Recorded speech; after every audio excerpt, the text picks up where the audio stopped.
When you learn Torah, you understand why you have problems. Who's the one that's giving you problems? It's Hashem. Hashem is the one that's giving you the problems for a reason. So don't live in some la la land world thinking that if you read this book, everything's going to be fixed magically. Yes, there are certain zgulot that bring certain blessings and open certain doors in heaven for different people, but don't be like one of these cuckoos that thinks that if you do this one thing, all problems will be solved. You'll never be hungry. You'll never be poor. You'll never be sad. You'll never need to go to the bathroom again. You're never going to do it. Don't live in such a la la land. Life is life. If you don't have problems, that's probably because you're dead and you're on the way to Olam Haba, and then you'll have to deal with whatever you did. Here, it's a life of problems.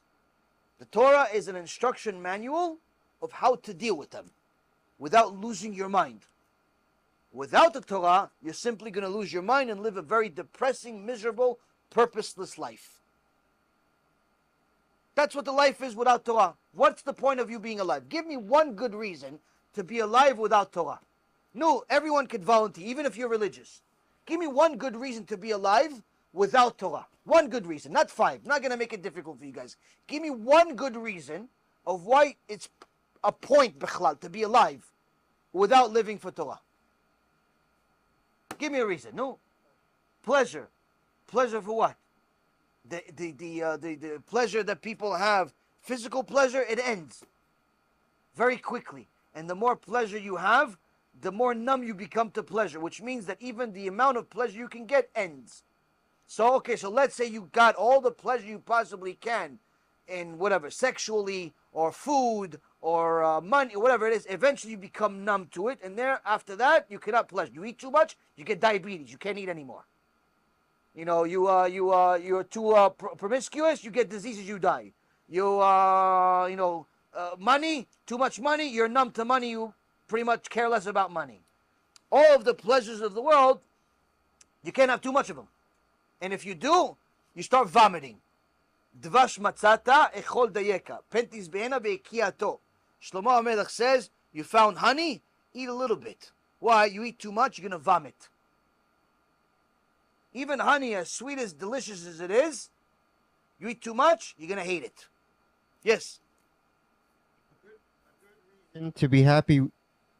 To be alive. A good reason is to be happy with yourself, be a good person for yourself, and be in peace. Okay, so a good reason to live in a world without Torah is to be happy and to be a good person. Problem is, define happy.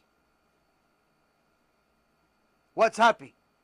Happy is having the physical pleasures of the world. We just declared already that the physical pleasures of the world are limited, and most of the time they lead to bad. Too much sexual pleasure, you become numb. What ends up happening with people that are too promiscuous? They become numb. They want something taboo. They don't want they don't want the opposite sex anymore. They want the same sex. That's what Rabbi Nachman Breslov says in Lekutei Maharan. Homosexuality is a result of promiscuity. Promiscuity is a result of being promiscuous with yourself.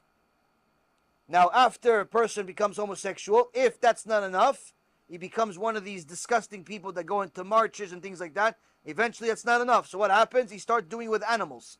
That's why in America, civilized country, in America, over 3 million people admit to being with animals on a regular basis. Almost 1% of the American public admits to being with animals, performing bestiality. Why? They have experienced all of the pleasures of sexuality to the point that they're numb to normal sexuality. Money. The US government did a study about suicide and discovered an amazing conclusion.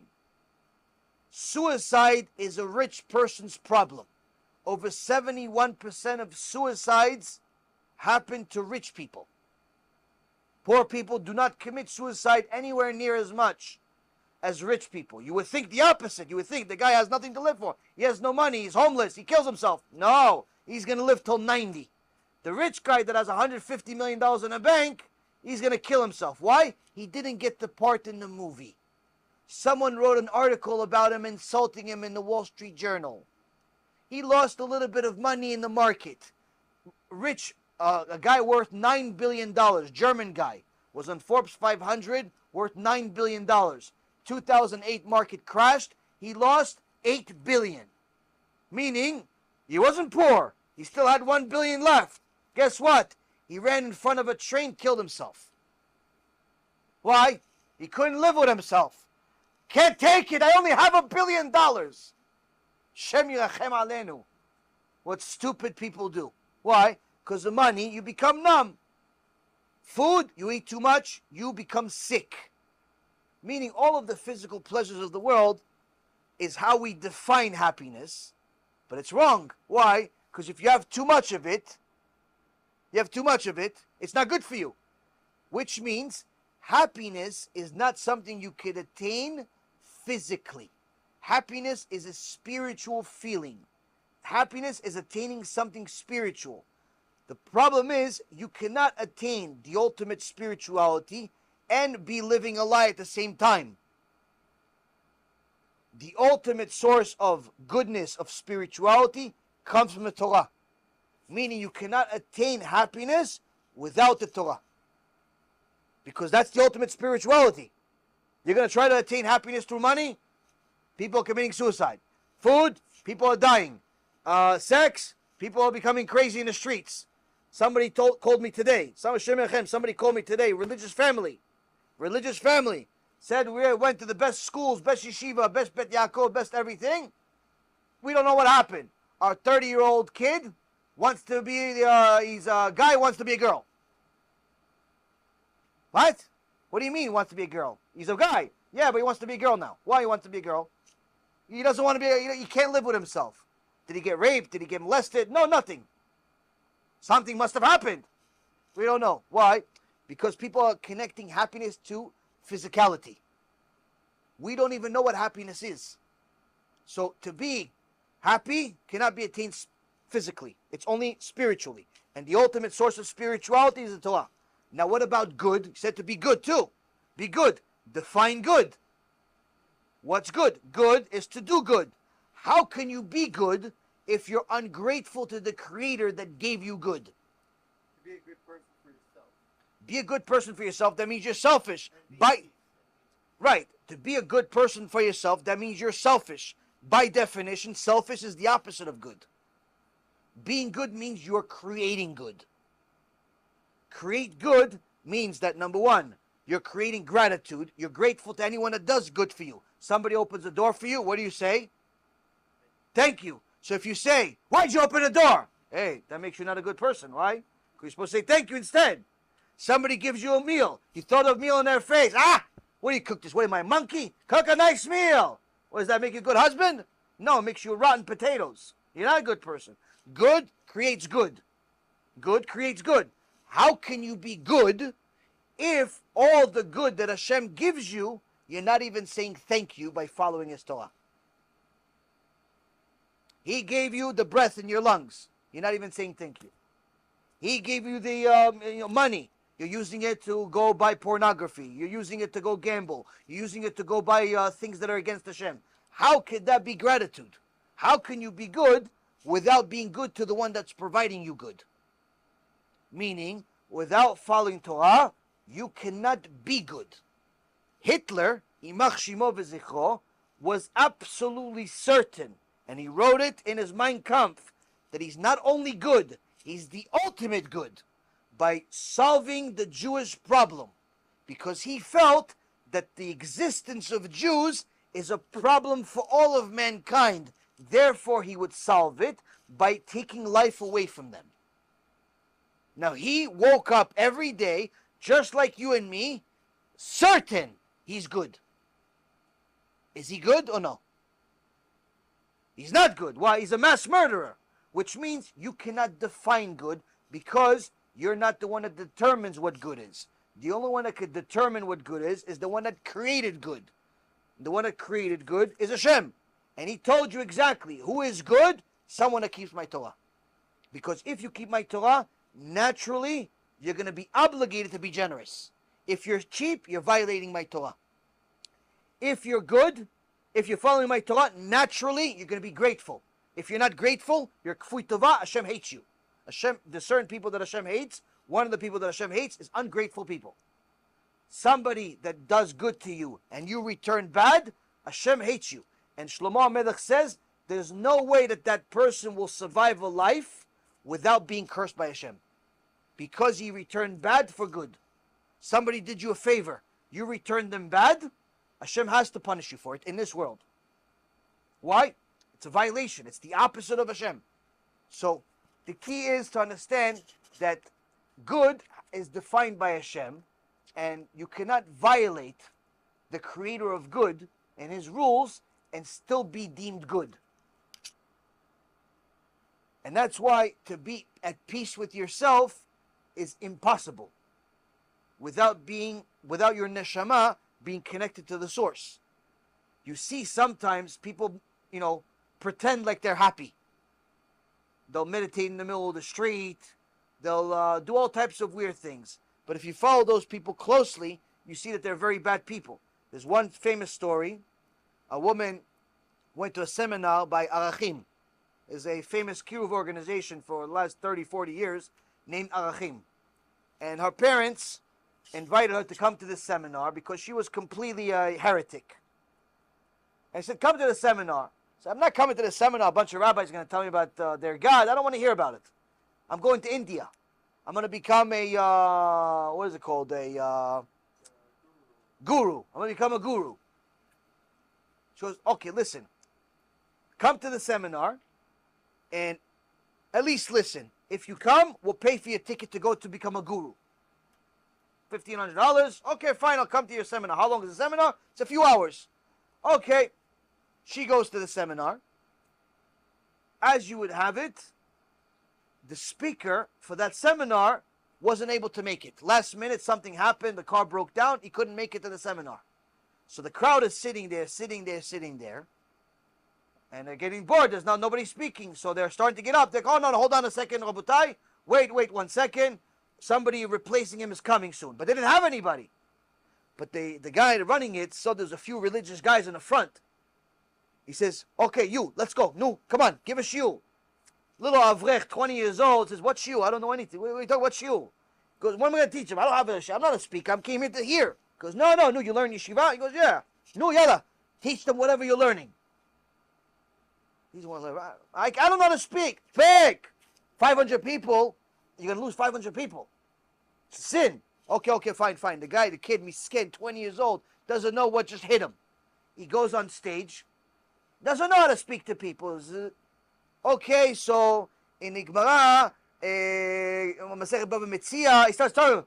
He starts teaching what he's learning. Gemara Bava Metzia, it talks about Ashavat Avedah. If you find a something that's lost, you look for it to see if there's identification.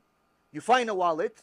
If it has identification symbols, an ID of a person or any signs, you have to return it to the person. He starts teaching them how to treat something that you find. Now, between us, who came to the seminar out of those 500 people to learn how to return a lost wallet? Most of those people, they find a wallet, take the money, the wallet goes in the garbage. What are you talking about? So this girl that's supposed to be a guru, she's like, good. There's no way this is going to be free. I'm going to get free money here. For nothing. $1,500 I'm getting for just listening to this shtuyot about returning some wallet.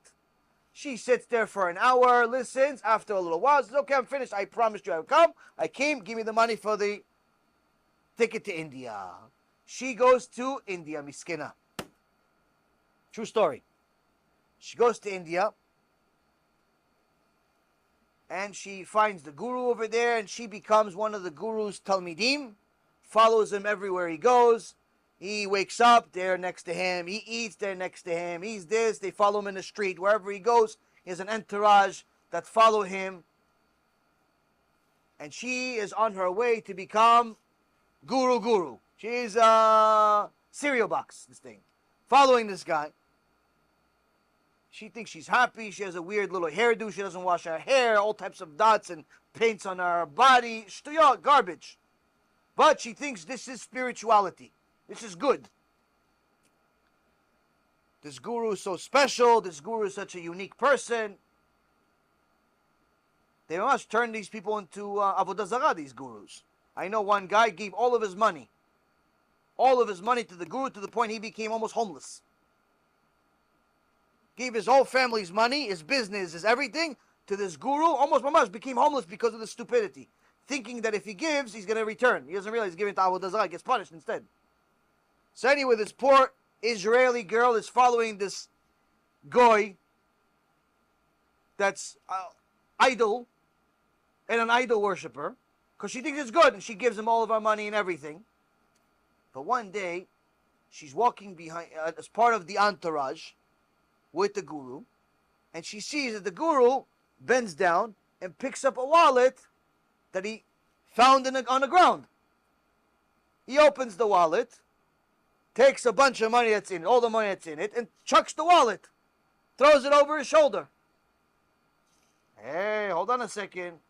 Mr. Guru, she saw this. Say, whoa, no, it's a mistake. She picks up the wallet. She goes, hey, your guruness. Guru, isn't it not right with the world and with the spirits and with the energy and with the karma and the dharma and the barma and all the nonsense of the world that you taught us to take something that doesn't belong to you? He goes, no, this is the world giving me what belongs to me. Someone lost it in order for me to take it. Rasha merusha. On the spot, she realized the whole thing is fake. She left, called her Ima and Abba. Ima, Abba, please send me money. I want to come home.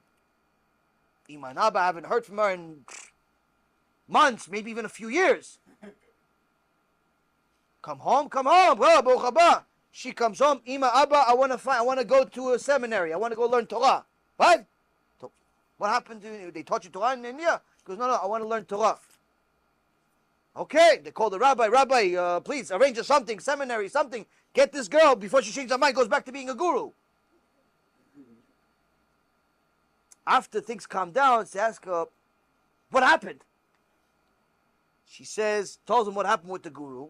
She goes, okay, fine, you happened with the guru, it's fake, fine, but why do you want to learn Torah? She says, any religion that teaches people even the minute details of how to return something that they found in the middle of the street must be from God. Because that is not human laws. It must be from God. Because humans don't return what's lost. Only God does. Must be from God. I want to learn what else God said. So what happened? The guy that lost it couldn't get to the lecture. Who made that happen? Hashem made it happen. The guy that gave the lecture didn't know what to say. Who made that happen? Hashem made it happen. Why? Because what he was going to teach them that no one thought was going to be relevant to anything, that's exactly what she needed to hear in order to come back from Avodah Zarah Mamash. That's how much HaKadosh Baruch Hu loves every single Jew. He'll change the whole world, all of nature, flat tires, crashes, depressions, divorces, diseases. Everything looks like it's chaos. It looks like the whole world is collapsing, but in reality, it's all Hashem maneuvering and manipulating the world in order to return his children back home. All of it is to return his children back home. And the smart ones come back home. The fools continue making excuses.